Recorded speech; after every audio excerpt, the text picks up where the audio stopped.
Hey, sup guys, it's time to talk about the big Abigail reveal for Street Fighter V. I'm sure none of you guys were really surprised by the actual announcement of the character, considering we had so many leaks leading up to this point. However, we did not get a screenshot of this character like we did with Ed, so I'm sure the way he actually looks and his gameplay was something that we all did not expect.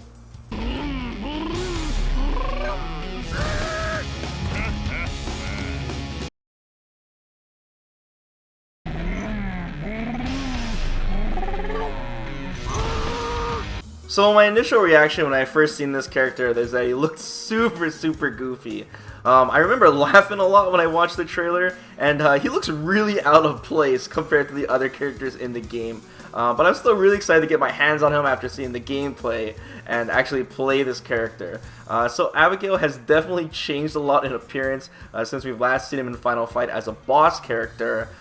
He's your like overblown, really stereotyped, roided out, brawny airhead kind of character. He seems really, I don't know, slow, I guess you would say.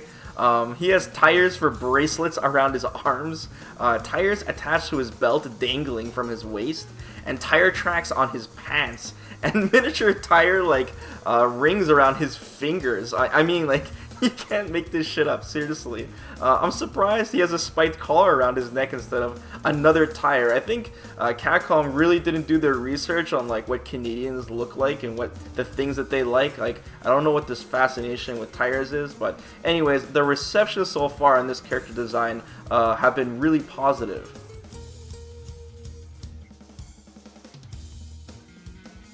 Now, naturally, of course, Abigail owns his own car garage shop slash chop shop, I guess. Because considering, you know, he's part of the Mad Gear gang and he has this huge fascination for tires. Oh, and by the way, the name of his shop is Abigail's Scrap Metal. And we also got to see the new stage in motion included with the trailer as we predicted, and the stage is officially called Metro City Bay Area. So that's a nice homage to the Final Fight series. And when we first got to see this stage, that's the screenshot in this backdrop of this video, we only get to see the right side of the stage, and we see that it's, you know, kind of in the middle of the day, kind of. So when we saw the trailer for his gameplay, we saw it's actually in the middle of the night, so we're probably gonna have some kind of day cycle between rounds probably. And we saw finally get to see the left side of the stage where we can see his garage, and we can see it's all lit up with that neon sign. So I'm kind of happy that in the silhouette with that little teaser that actually was his stage. It was just the other side of it at a different time of day.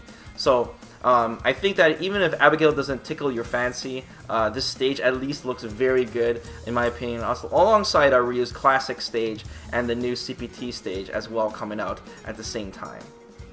Gameplay-wise, Abigail definitely looks like a brawler slash grappler character type, which we haven't seen in a really long time, guys, in terms of DLC characters. The last one was Alex, who was the very first DLC character.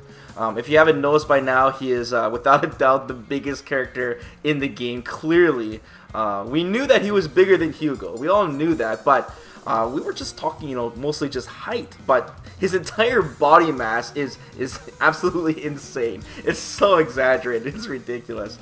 We can probably expect a ton of character-specific combos on Abigail. I doubt he has a normal hitbox, or hurtbox, I mean, and in before someone finds an infinite on him on day one, seriously.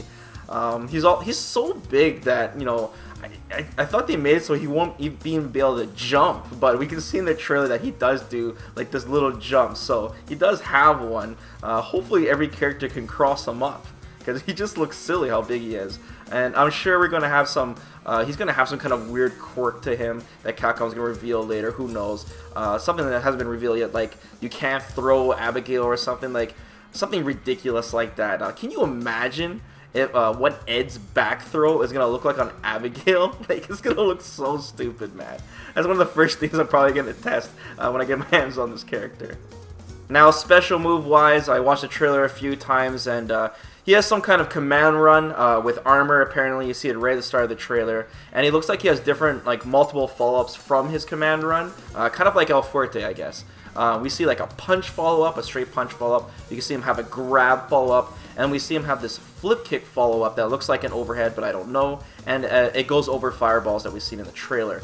The EX version of his command run seems to have its own hitbox, so it actually hits the character when he runs into them. And the punch follow-up while in the EX run seems to cause a crumple, so it probably enhances all of his follow-ups as well. He also has this giant front flip looking slam where he slams on both his hands. It might be safe on block because in the trailer he does it and Ed blocks it, and then he does a tick throw into a command grab. So I don't know, it looks pretty crazy. The EX version of this flip slam ground bounce causes a ground bounce afterwards when he slams to the ground, and then yeah, of course you can juggle afterwards and continue. Now, speaking of his command grab, he has at least 2 command grabs looking from the trailer. One, which is a command run follow-up that he has, kind of like a running bear grab, I guess you could say. And another one that's just a straight-up command grab, so those characters are going to be really scary up close. The EX version has him slam the character against the wall and calls a wall bounce, and you can follow up afterwards, kind of like Hugo, I'd say. He also has this like machine gun punch he does, where he hits the character a ton of times, and it looks like just straight combo filler because the EX version just seems to hit the character harder. Now his V system, it's tough to really say what it does exactly. We definitely need more information on that. His V reversal looks pretty straightforward though. He just does this drop kick and it causes a knockdown, no surprise. Now his V skill is most likely some kind of parry, if I were to guess. We could definitely hear the parry sound in the trailer, and we see Abigail parry a couple like jumping attacks, and we see him parry a low attack, but I don't know if this is V skill for sure, but like I said, I'm just guessing. His V trigger definitely looks like an install, and what I mean by that is that it's like a passive V trigger where he activates it and he turns red, and which some people predicted because, you know, that's what he does when he turns like a boss character in Final Fight, he turns red. And he seems to be able to guard break the opponent, because we see Ed get guard broken while his V trigger is active, and it seems to modify his attacks as well. Like we see him like charging normals, and then when he hits them it causes a wall bounce to do more damaging combos, but I'm sure there's more to the V trigger than that. But it seems kind of similar to like Birdie, I would say, where he's just a more powerful version of himself, and he's red. And then at the end of the trailer, we get to see Abigail do this long combo from his V-trigger and then go into his super. And by the way, his super animation looks hilarious. Definitely one of the funniest looking supers in the game so far. I don't want to go too in-depth with this trailer though, guys, because it's just only a matter of time before Capcom does like a Unity blog post. And I wouldn't be surprised if it happens like right after I post this video, knowing my luck, and they'll be giving us extra clarity on all this stuff. But at the end of the trailer, we also get a preview of Abigail's 2 costumes, his story mode costume and his battle costume. The story mode one looks kind of like a Mad Max vibe to it, I would say. And then he also has a tire around his chest, of course. And then his battle costume kind of looks like the boss Thrasher, I would say, from Final Fight. I don't know. I'm probably wrong on this one. That's the vibe I'm getting from it, but I'll probably be using that one. That one looks really good. And overall, I don't think, you know, at the end of the day, I don't think Abigail is going to be this real popular character. I mean, I'm sure you guys could have guessed that by now if you look at the comments and the reaction people have to this character. But he definitely looks fun to play, and he looks like annoying to play against. I would say that for sure. I don't really know how Capcom was planning to sell this character. This character looks like it was only going to appeal to a very small group of people, which is really scary right now, just because Street Fighter V is just kind of like walking on eggshells a little bit. But everyone's, you know, just anticipating Super Street Fighter V. They want to see returning characters, and we already know that all the characters are brand new this season. I think Minot is probably going to be the most popular character in Season 2, besides Akuma. I'm just guessing.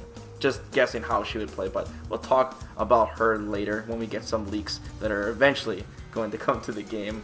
By the way, Abigail releases on July 25th along with his stage, and that of course is when everything else is also releasing. So July 25th is when like all the nostalgic costumes, the CPT stuff, the Ryu Classic stage, all that is going to be on the same day. So mark your calendars for that, guys. Don't forget to like the video and be sure to subscribe to the channel, guys. And I'll keep you posted on all the fighting game news, and I'll be doing a bunch of breakdowns on Abigail when we get more info. So till then, guys, take care.